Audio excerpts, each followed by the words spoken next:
Welcome to Corrans Questions, the show where I ask a panel of Star Wars CCG experts the big questions about Star Wars CCG. With Virtual Set 26 coming just around the corner, today's question: how do you add new cards to your decks? Our panel is Robbie Hendon, Anthony Batmouse Howard, Scott Lingrell, Charlie Arlandson, Bill TacoBill Kafer, and Hayes Hunter. So I'm probably the worst at this. I basically find the decks that I'm willing to play and see if there's any cards that will benefit those decks. The way we do some of our sets, sometimes the set is designed around new objectives more so than new cards that are just generic cards. And so if it's that, I might not do that as well. I'm not a very strong deck builder. I'm more of a modifier. I can look at decks and see what they do and kind of, okay, I can add this or something like that. First, I don't build new decks. I just see how I can add, like if it can make something better, the new cards can make something better. I'll put the new cards into my deck because they answer a question for me. Again, I'm looking for tech and bullet and card efficiency. I don't really want to get to like 4 cards to answer one problem if I can answer it with one card. And so if a new card comes out that gives me that answer or gives me a new line of play, that's how I'm going to take those cards. I'm not trying to shove new things into the deck just because they're new. I want them to really fit. If they don't fit, they don't fit. I'm more of that. I like change because it needs to be changed, not change for the sake of progress. A lot of times, like I'll take pet decks that I like a lot too, and just try to start smashing cards into the deck to see like what I think would work, and then like trying to test it a little bit. I don't have a ton of time to do it, but trying to test if it's any good. Yeah, so with Throne Room, I wanted to try the new Jedi Musician. And I was like, you know what? She's a pilot. I want to put her in the deck anyway. She's a Jedi. Let's throw her into the deck. Helps against some of the deck. What's the deck with the musician site that if you drain -1 unless there's a musician there? Shadow Collective. So I was with Throne Room. I'm like, you know what? I want to try this new Jedi. I'm going to put her in the deck. But then I noticed that she can also deploy another musician. So then I immediately go through all the light side musicians, and I'm like, oh, well, who do I want to use? So then you kind of go, well, I'm playing Padme. I'll put in the musician that says, while with Padme, there's one, and then there's another one that says, while not with Padme, they'll do something. So sometimes I'll look at the new cards, I'll put them into a deck and see how they can be interactive with other cards. But the first thing it starts with too is you got to start with reading the new cards. If you don't know what the new cards do, you can't even remotely add them into your deck. It's going to be harder for newer players to really incorporate them.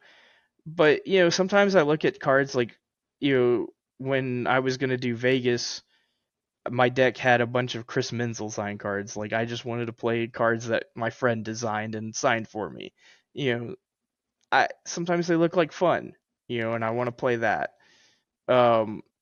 Not everything is going to be broken or overpowered out of the gate, and we hope it's not, that you're going to want to put it into your deck right away and build around it. We're hoping to hit a more medium level that you then adjust around and kind of go, okay, let's try it. And that's the thing, like put cards in your decks, get on GIMP, play a few games, see how it goes. You may think a card does one thing and it actually doesn't work the way you think it does, or it doesn't interact as well as you thought it might, or hell, it might just be completely bonkers for what you were trying to do. So I would say read the cards, play with the cards, and then you can kind of know what to really do. Another good example would be the new rabbit. I've been putting that rabbit in a few of my light decks, along with Amidala's blaster.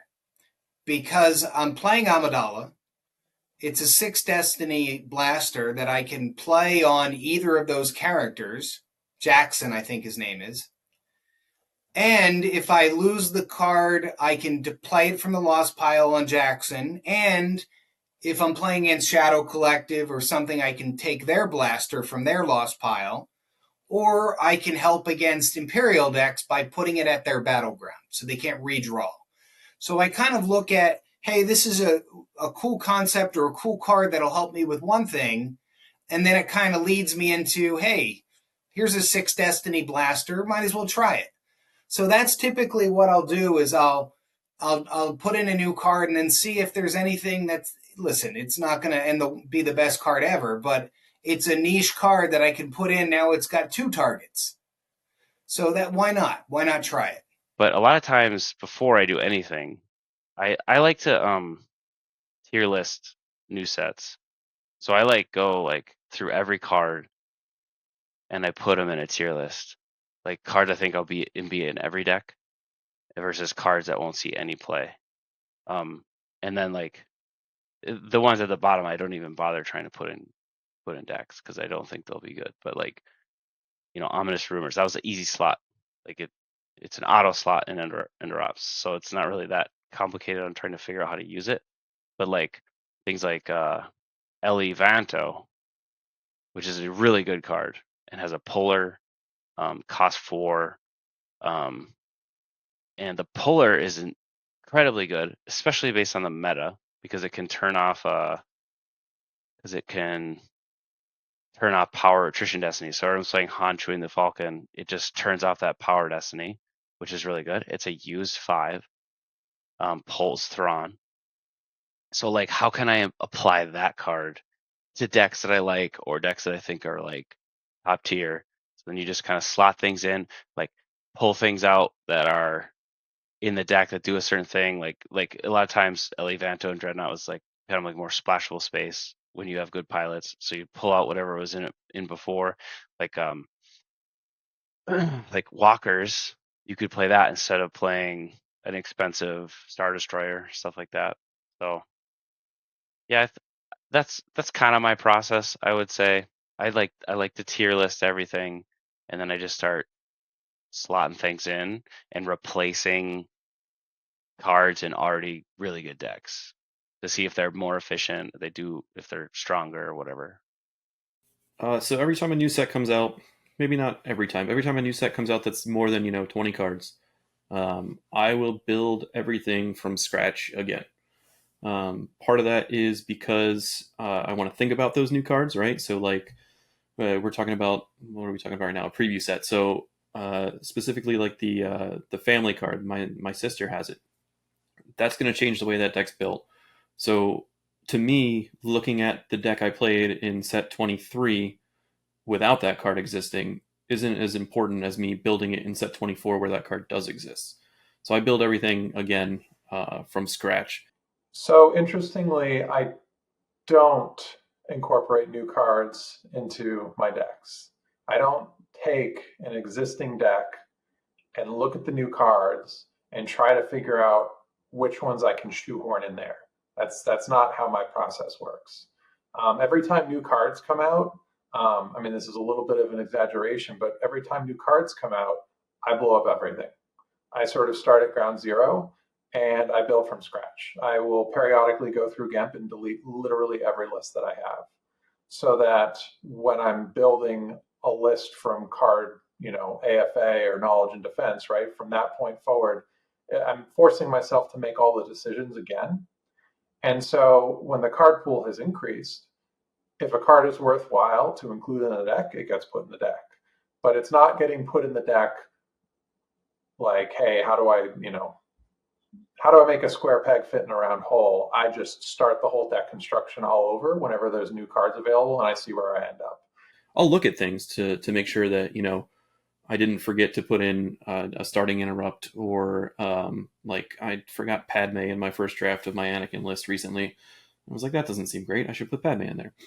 But I'm definitely building from scratch. And then I'll do the same thing again. So like sometimes it's a smaller set. This is a smaller set. So something like a card like I don't need their scum either, right? I'm going to put that in the deck just to try it out.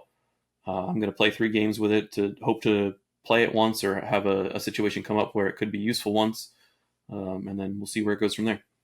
I do find there's great benefit in reinventing the wheel periodically, because that helps you be very familiar with the cards that need to be in a deck. It takes you away from sort of preconceived notions about how a deck's supposed to be built, and it keeps it current in terms of the flavor of the meta, right? Like I just rebuilt the court deck and I looked at it, and the deck that I started from was like very Werfsy. It had 6 ships. It had a short-range fighter combo. It had dark maneuvers, all these things, because it was born in an environment where I really wanted to be QMC. The deck that I ended up with still had some space stuff, but it wasn't nearly as slanted, because I don't think QMC is prevalent in the meta right now. So to your question, I don't just add new cards to decks. I build all new decks. How would you have answered today's question? I'm definitely more of a Robbie than a Hayes, personally. When a new set comes out, I look for any potential court helpers, and then I wait until the next major to see what everyone else is adding to their decks. Thanks for watching, and until next time, good luck, have fun, and no reverts.